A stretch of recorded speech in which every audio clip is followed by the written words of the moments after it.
Alzheimer's disease is a progressive brain disorder that slowly destroys your memory and your thinking. There is no cure, and scientists don't yet fully really understand what causes it.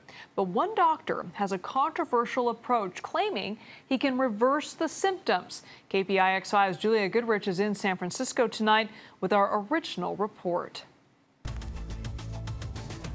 The idea is that multiple factors contribute to cognitive decline and that many of the culprits may be in your very own home. Can you tell me which animal this is? Heather Norris is undergoing cognitive testing. Lion, rhinoceros. Her doctor wants to know how well her brain is functioning. Continue on. 2.5 years ago, Heather took this test for the first time.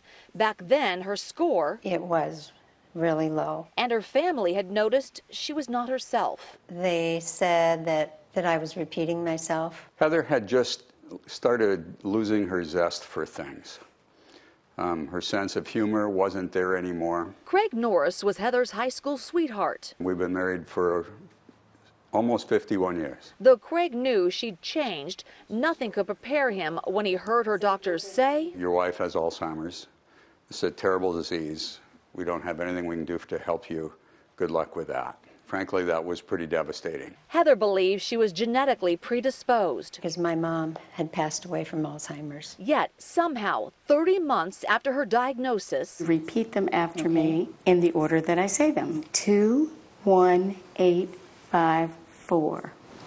21854. Heather's starting to remember things that I'm forgetting. How do I feel now?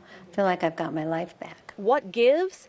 Heather and Craig credit this man, neurologist Dr. Dale Bredesen. She's not cured, but she is markedly better. Dr. Bredesen has been studying the causes of Alzheimer's. He holds a fundamentally different view. People who have cognitive decline typically have somewhere between 10 and 25 contributors. Contributing factors which include what he calls dementigens. A dementigen is a chemical that increases your risk for cognitive decline. They include metals like mercury found in some fish, organic toxins such as benzenes found in cleaning products, pesticides, and plastics, and biotoxins abundant in certain molds and mildew. We are all swimming daily in a toxic soup. Heather underwent a battery of tests and gave up vials of blood. And so we went from, there's no cure, good luck with that, to somebody who said, we know how to fix this. There we go. The results revealed Heather had hormone imbalances, elevated blood sugar, and very high levels of molds and toxins. We threw out our mattress, our box spring, we threw out all the curtains, we changed out all the flooring, we threw out the rugs, brought in wood and tile floor.